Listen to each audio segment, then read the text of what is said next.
विश्वास को धर्मपुत्र भाव ग्रहण कर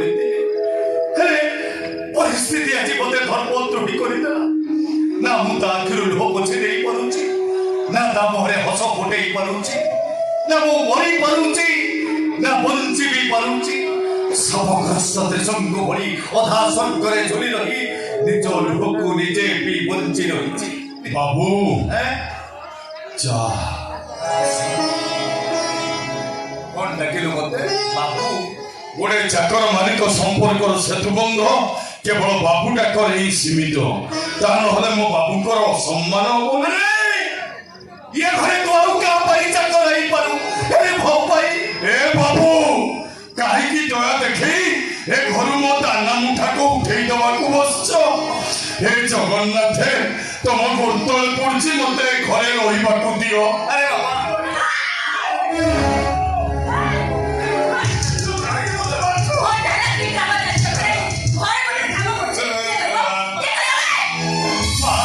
सागे सागे सब काम कर देबी तू तो बेसिनी हाथ फुले देले काम गुडा सब कर दबो सुना ना तम भीतर मणि समोलिया कोन मरि जाईची पिलाटा को केते कष्ट देले तम मन शांति हबो ए घर सब चाकर चाकर की बाहर करि देलो घर बेटा कर देबो पिला केते हो करिवो से घरर चाकर हां से बेटा करिवो के ए सुना ना चाकर बाबू तमे काहे की मो पाई व्यस्त होच कहिलो ये दुनिया रे जे जो काम करूची सेही काम ता पाई बड़ बाबू तापरे मो मां को पूरा मना करछे घर चाकर चाकरणी रखिबको कोन चाकर जदी काम करू करू ए घर किछि उठेई देला कोन चाकरानी जदी काम करू करू ए घरे ता इज्जत धरेई बसिला मो बाबूंकर सम्मान रहिबो तो मु ठीक कइल ना बाबू तू कोन कते बेले किछि भूल कहू ना भूल काम करू पर मन मन को भूल को सब बेले निज मुंड ऊपर को नहीं जाऊ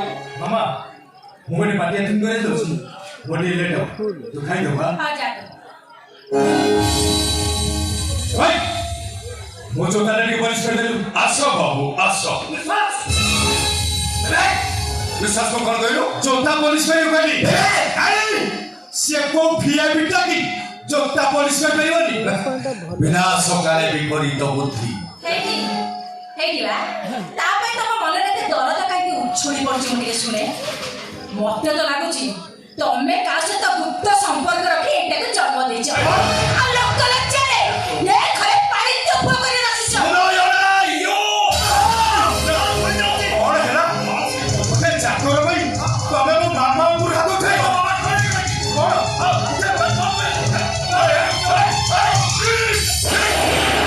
ए एटा को धर्म छाड़ी गलानी बाबा के ऊपर को हाथ उठोच पाप अर्जन को अरे ताको कोन कहू से कोन बड़ी सब बाबू बाबू तमे काहे की मो पाई व्यस्त होच कहिलो ए दुनिया रे जे जो काम करूची सेही काम ता पाई बड़ किंतु मन रखली बाबू किंतु मन रखिले ए परिवार भीतर एमती अशांति हबो जो परिवार भीतर सुख शांति थाए से परिवार स्वर्ग पालटी जाए अरे तू मोरी सारा को पत्थर बाबू तुमको मानियो तुम चुप ही जाओ बाबू चुप ही जाओ चाकरटा परा ए 22 पाचरे एमती पड़ी रहिबा को मते दियो बाबू आसो मु तुम जोता सफा कर देबी आसो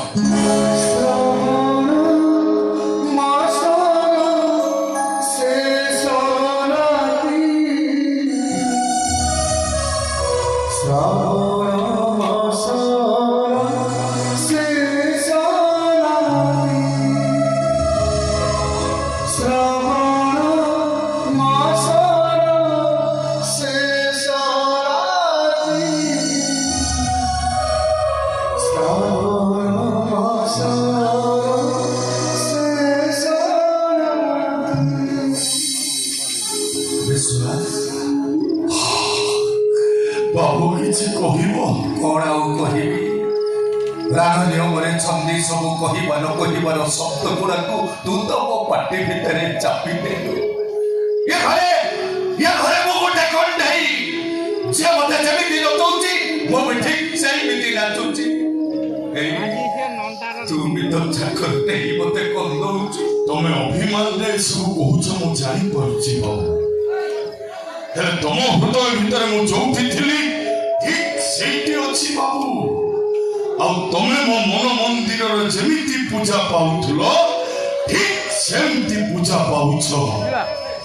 ହେଲେ ସମୟ ଆମ ସମ୍ପର୍କକୁ ବଦଳେଇ ଦେଲା। ହଁ ବାବୁ, ଏଠି ଗଢିବା, ଭାଙ୍ଗିବା, ଯୋଡ଼ିବା, ଛାଡ଼ିବା ଇଏ ତ ବ୍ରହ୍ମାଣ୍ଡର ନିୟମ। କିଏ ଭାଙ୍ଗି ଦେଇପାରିବ? এই সময় দিনে বাপ পুଅ সম্পর্কରେ ଯୋଡ଼ିଦେଲା। ପୁଣି ସେଇ ସମୟ ସେ ସମ୍ପର୍କକୁ ଭାଙ୍ଗି ମାଲିକ ଚାକର ସମ୍ପର୍କ ସୃଷ୍ଟି କଲା। ତମେ ଦେଖିବ ବାବୁ, ଆଉ କିଛି ଦିନ ପରେ ଏ ସମ୍ପର୍କ ବି ଭାଙ୍ଗିଯିବ।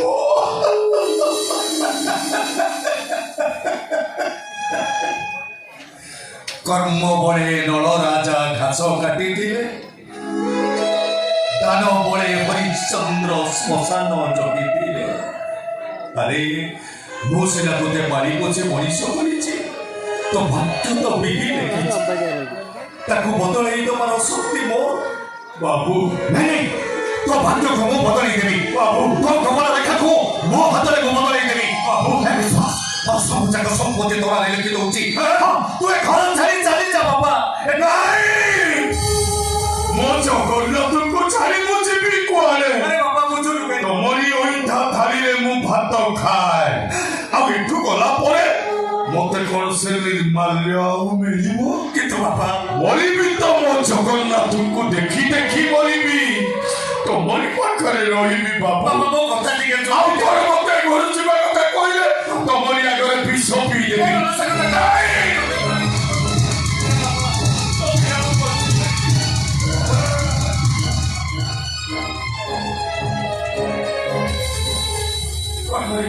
କଣ କରିବି କିଛି ବି ଚିନ୍ତା କରିପାରୁନି। ବିଶ୍ୱାସ ମତେ ଛାଡି କେବେ ଯିବନି। ମୁଁ ବି ତା ଦୁଃଖ ସହିପାରିବିନି, ତା ଆଖିର ଲୁହ ମୁଁ ଦେଖିପାରିବି। ହେଲା, ମୋ ବିଶ୍ୱାସ ପରେ ହସ ଦେଖିବାକୁ ଚାହେଁ, ହସ ଦେଖିବାକୁ ଚାହେଁ ମୋ ବିଶ୍ୱାସ ପରେ।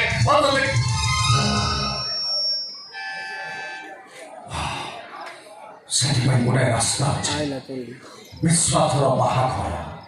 ତା ସ୍ତ୍ରୀ ଆସିଲେ ତା ମନ କଥା ବୁଝିବ, ତା ଆଖିରୁ ଲୁହ ବୁଝିବି, ତାକୁ ସେ ସାନ୍ତ୍ୱନା ଦେବ। ତା ବାହାଘର କାମଟା ମୁଁ ସାରିଦେବି। କିଏ? ମୁଁ ଈଶ୍ୱର ପଟ୍ଟନାୟକ। ନମସ୍କାର। କିନ୍ତୁ ତମେ? ଭଲ ସୁନ୍ଦର ନାଁ। ଆଚ୍ଛା, ମୋ ପାଖରେ ତମର କାମ? ଆପଣଙ୍କ ମୋବାଇଲ ପରିକାର ପୋଷ୍ଟ ଆଡଭର୍ଟାଇଜ ବାହାରିଥିଲା। ମୁଁ ଆପଣଙ୍କ କମ୍ପାନୀ ବିଷୟରେ ଚାହିଁଥିଲି, ସେଠି ଆମ ମ୍ୟାନେଜର କହିଲେ ମୋର ଇଣ୍ଟରଭ୍ୟୁ ପୋଷ୍ଟପୋନ୍ ହେଇଯାଇଛି। ଠିକ ଶୁଣିଛ ତମେ, ମୋର କିଛି ପର୍ସନାଲ ପ୍ରୋବ୍ଲେମ ପାଇଁ ଇଣ୍ଟରଭ୍ୟୁ ଡିଲେ ହେବ। ମୋର ତ ଚାକିରିଟା ନିହାତି ଜରୁରୀ ଆଜ୍ଞା। କିନ୍ତୁ ସେ ଚାକିରିଟା ଯେ ତମକୁ ମିଳିବ ଏମିତି ସିଓର ତମେ କେମିତି ହେଇପାରୁଛ? ଆପଣଙ୍କର ସବୁ ସାର୍ଟିଫିକେଟ ଦେଖନ୍ତୁ, ମୁଁ ସେ ବିଷୟରେ ସବୁ କରିବି। ମୁଁ ସବୁ କମ୍ପାନୀ ନବ କେତେବେଳେ କାହାକୁ ଚାକିରି ଦେବି ସେ ଡିସିସନ ବି ମୋ। କାହା କଥାରେ ମୁଁ ଚାକିରି ଦେଇପାରିବିନି। ଦୋକାନ ବଡ଼ ତମେ ବାଛି ପଡ଼। ଓକେ, ମୁଁ ପଚାରୁଛି ଇଏ କିଏ ଭଦ୍ରମୀ?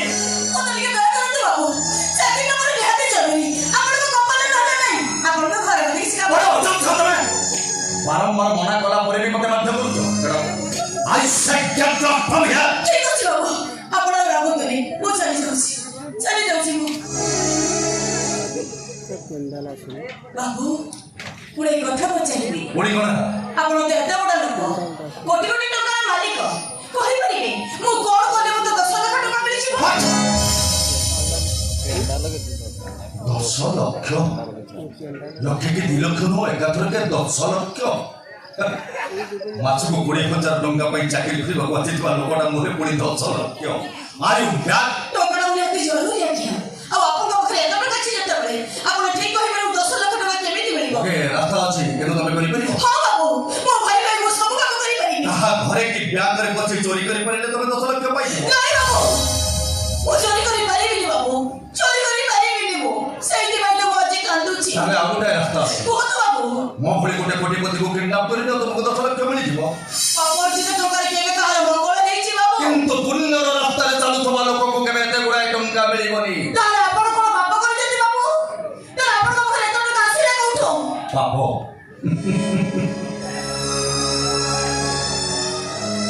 ତମର ଏତେ ବଡ଼ ପ୍ରଶ୍ନର ଉତ୍ତର ମୋ ପାଖରେ ନାହିଁ। ପାପ ପୁଣ୍ୟର ମୁଁ କେବେ ହିସାବ ରଖିନି। ସମସ୍ତେ ଭାବନ୍ତି ଯାହା ପାଖରେ ପ୍ରଚୁର ଟଙ୍କା ଅଛି ସେ ବହୁତ ଖୁସିରେ ଅଛି, କିନ୍ତୁ ସେଇଟା ସମ୍ପୂର୍ଣ୍ଣ ଭୁଲ। ଦୁଃଖ ସମସ୍ତଙ୍କ ଜୀବନରେ ଅଛି।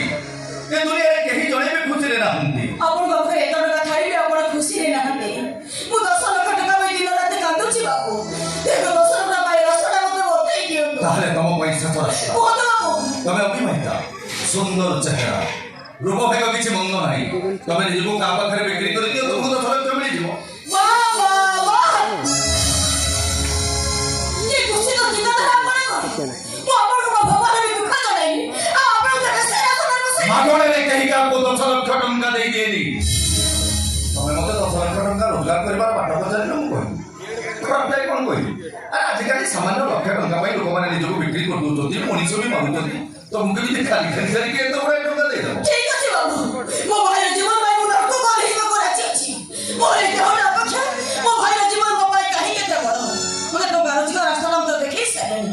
ତାହେଲେ ଆପଣ ଏଇ 10 ଲକ୍ଷ ଟଙ୍କା ଦେଇ ମୋ ଦେହଟାକୁ କିଣି ନିଅନ୍ତୁ ବାବୁ। ଏମିତି କଥା ତମେ ମତେ କହିପାରିଲ କେମିତି? ଆରେ ମୁଁ ତମ ବାପ ବୟସର, ତମେ ମୋ ଝିଅ ପରି। ଏମିତି କଥା ତମ ତୁଣ୍ଡରେ ପଶିଲା କେମିତି? ଏ ଟିକେ ଆଗରୁ ମତେ କଣ ଭଗବାନଙ୍କ ଆସନରେ ବସେଇଥିଲ? ସାଙ୍ଗେ ସାଙ୍ଗେ ଦେହ ଦଲାର ଆସନରେ ବସେଇଦେଲ? ସେ ନାଇଁ ବାବୁ, ମୋର ଭୁଲ ହେଇଯାଇଛି। ମୋ ଭାଇ ପାଇଁ ମୁଁ ପାଗଳ ହେଇଯାଇଛି। ମୁଁ ଆପଣଙ୍କୁ କଣ କହିବି ମୁଁ ନିଜେ ବି ଜାଣିପାରୁନି। ବାବୁ, ଯଦି 10 ଲକ୍ଷ ଟଙ୍କା ଦିଅନ୍ତୁ ବାବୁ, ମୁଁ ଆପଣଙ୍କ ଗୋଡ଼ ତଳେ ପଡ଼ିଯିବି ବାବୁ।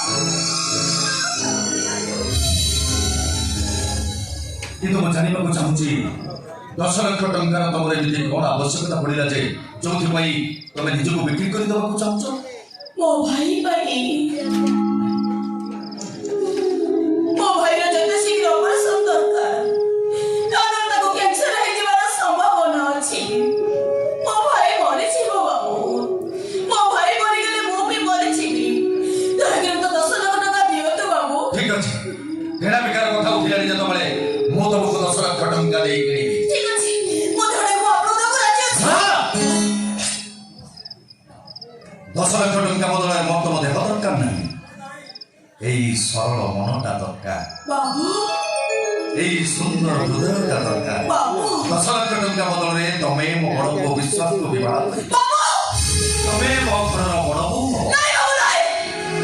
ନାଇଁ ବାବୁ, ମୁଁ ଆପଣଙ୍କ ଘରର ବୋହୂ ହେଇପାରିବିନି। ମୁଁ ଆପଣଙ୍କ ଘରର ବୋହୂ ହେଲେ ଏ ସମାଜରେ ଆପଣ ଲୋକ ହସାବେ।